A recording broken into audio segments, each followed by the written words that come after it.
I wasted hours of my time trying to sell my artwork at the wrong kinds of markets. So now you don't have to. You can learn from my mistakes, and I will share all my tips and tricks for how to tell what kind of market or festival is the right place for you and your work. Hey friends, my name is Cassie, and this is my colorful life. Today we're gonna get into something a lot of you asked me about on my last video, all about my art market booth setup. Thank you so much for all of your amazing comments and questions. I got so much great feedback from you, and a lot of you wanted to hear more information about how I do my markets, and I would love to help you out.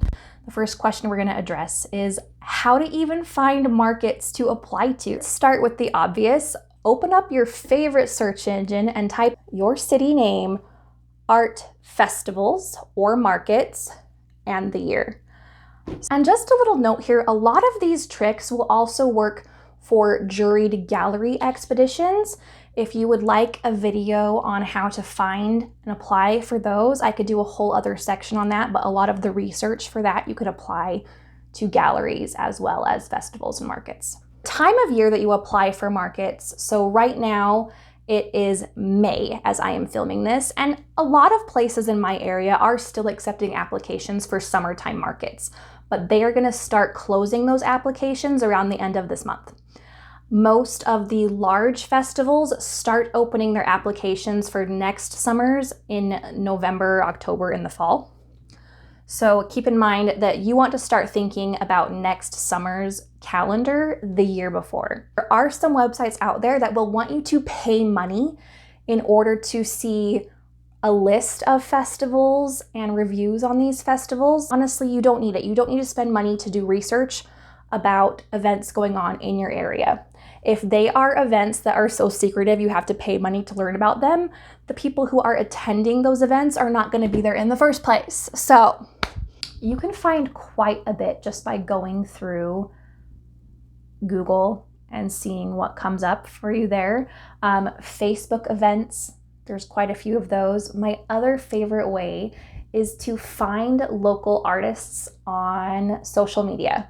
So open up your favorite social media platform. I find Instagram and TikTok work especially well for this. So when I am on Instagram, I will type in, if you type in artists, a lot of times it pulls up musicians, not necessarily visual artists.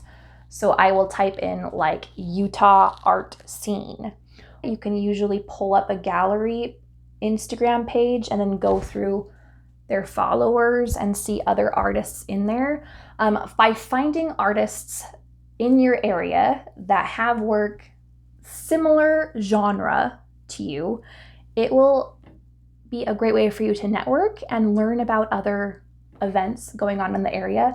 Most of the times your local galleries are following your art events, and so are those artists. You can even check their little highlight bubbles on Instagram to see a lot of them have little events highlights that will share where in their stories where they're going to be. I know I do that. A lot of other artists do that. You can follow hashtags. We even have, in my state, I am sure most places do this, we have a Utah artist directory, all of the registered artists. If there is a local magazine, like an artist magazine for your state, and sign up for their newsletters, they will send out notifications when there is artist calls and events going on. You can follow all the different hashtags. TikTok is actually a really great search engine for events, I've found. Local networking is also a great way to meet artists that you can follow. There's lots of meetups, pop-ups, or art walks. Those are really popular in my area too. Just connect with other creatives in your area. Being in the loop makes such a difference. So as you are browsing through all of these events and websites, how do you know if it's going to be a good fit for you? So first thing is to understand your own artwork and who your audience is. Spoiler alert, it's you. Whoever you are and the reasons you like your work and you connect with your work, you are your perfect target audience, my friend. So look at places that you would fit in and things that you like. One of the largest mistakes that I made the first year I was doing markets was just applying to every event I could find. I didn't really stop to think about whether or not that event was a good match for me as a fine artist. I was just worried about how many people were going to be there and how much the booth fee was. I didn't realize how important it was to really look at that event and figure out if it's going to be the right match for me. As you are digging through all of these listings, make notes. What kind of artwork is represented there, and does it match your category? What does the price point look like? How much are they charging for the booth fee? Do they allow direct sales companies to vend at the event? This is a big one for me. I have found that because I'm wanting to sell artwork, I don't want to be at a market. If they have direct sales, I would prefer them to have like a handmade only clause in their application. That's what I prefer to look for. I find that those events are attracting my kind of buyer. So that's one thing I personally like to check on. And also, if you're a direct sales company, you want to make sure that they have a clause saying that they only have one from each company. I can't tell you the number of markets I've gone to where there have been like several people all selling the same product. Things to think about. How much you want to spend on a booth fee is very personal, and it also depends on location. For me in the state of Utah, I typically spend about $100 to $200 per day on an event.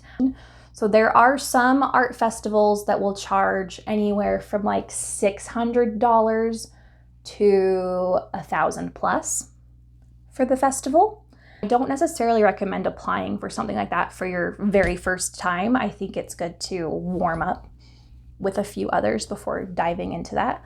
But if the booth fee is that astronomical, they really need to have a few things to back it up, like a lot of history of the market existing for multiple years, the kind of crowd they draw.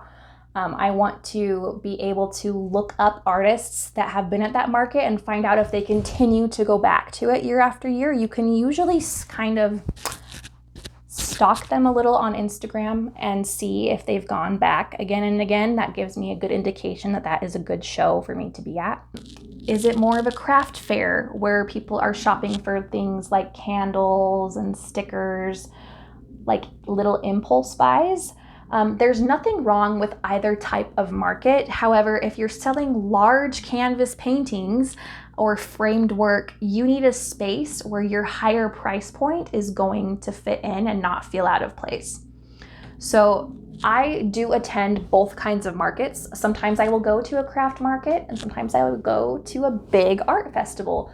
I cater what I'm going to bring based off of what type of buyer is going to be at that market. When I'm researching an event, I like to pull up the social medias for that market or festival. I like to see what kind of things they're posting, what kind of people are following them. Do they have like a list of all the artists on their page? Do they have a map of the show? Is there going to be food there? Like, there's a lot of things that you can see just from their social media page. If I'm wanting to sell original work, I specifically look for something with art in the title of the event.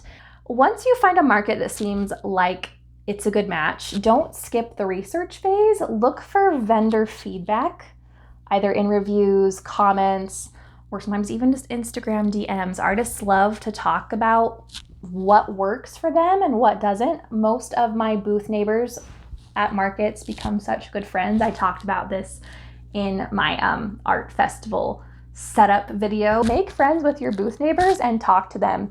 I have learned about some really great events just by talking to my neighbors. I also like to look at old event photos. You can tell so much from these. In fact, there was a market that I did not do this on, and if I had looked, I would have saved myself a lot of time. The market was held in the same building that was hosting dance competitions. And that is where all of their foot traffic was coming from. So these are people that are not actually prepared to be buying artwork. They're just killing time in between competitions. And by looking at pictures and kind of doing a little more research on that event, I could have saved myself a lot of time. You found them, you're ready to apply, you've done your research, you know it's a good fit. You want to make sure that you have good pictures of your artwork. They need to be clean, well lit. Shows want you to submit a booth fee. So if you have never attended a market before, I recommend you set up a display in your house, in your backyard, anywhere that you have, in your garage, anywhere you have space. Set up your display just like you're doing a show and take a picture of it. I recommend one with signage and one without, because some markets out there do have blind juries and you don't want to have your signage in there swaying anyone if that's the case. You will want to tailor your artist statement to the market. I recommend switching it up a little bit every year. It keeps things fresh. A lot of the websites will actually keep track of your previous applications. So you want to make sure that you're submitting new statements and new artwork every year. Just change it up a little bit. And if there is some sort of theme to the market or festival, I recommend mentioning that in your statement. If you want a video on how to take pictures of your artwork and write a killer application statement, that's what jurors are looking for, and I'd be happy to do something on that. That's a whole topic in and of itself. I hope this video gave you a clearer path on finding art markets that are actually a good fit for you and your work. Every show you apply to is a stepping stone, and the more intentional you are, the better the experience for you and your collectors. I'm planning some follow-ups on things like pricing for markets, prepping your booth setup, or even how to get into juried events and gallery shows. So if any of that interests you, drop a comment and let me know what you'd like to see next. Thank you so much for hanging out with me today. I really hope that this was helpful. If it was, don't forget to like, comment, and subscribe so that it helps this video reach more artists and creatives just like you. Good luck out there, and I'll see you in the next one.